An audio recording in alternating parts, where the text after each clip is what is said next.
The next question is, why aren't my service pages ranking? This is also a very common question. Thank you for that.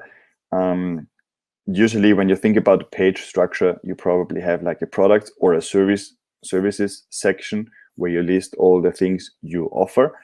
And those pages very often have a hard time ranking. Why? Because they are often not presented in a way that should attract searches.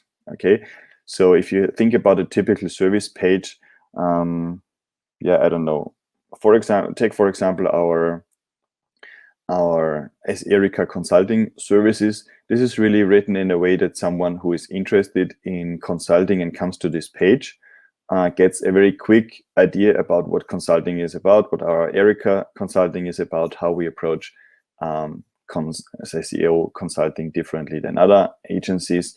But this is not necessarily a text that's optimized for SEO. This is not necessarily a text we expect Google to rank, because someone asking Google something about SEO consulting is probably looking for much more information, for a much broader type of content than we want to give on our service page. So sometimes the answer is not how to get your service page ranking. The answer is don't even try to get your service page ranking and build up content on your blog, on your resources section, etc., to bring people in and then expose them from this content to your services page.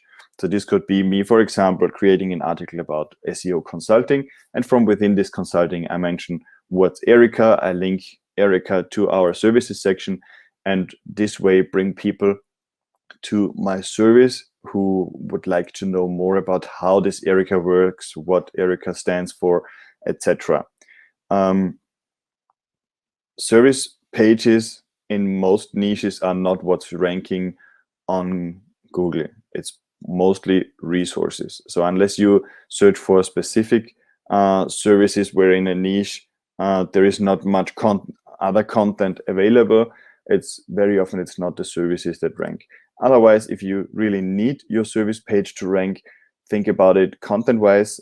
There is probably not enough content there in order to make it eligible for page one. And if it doesn't rank at all, it could also be a thing that's related to your backlink profile, to your website's links. Maybe your website doesn't have any or enough links pointing to it.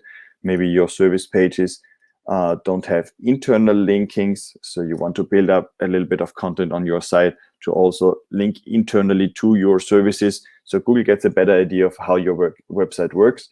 And then what we've seen on some pages as well is that the service pages essentially have an image and a video, something like that, and a couple of lines of text. This is not enough for Google to rank your site.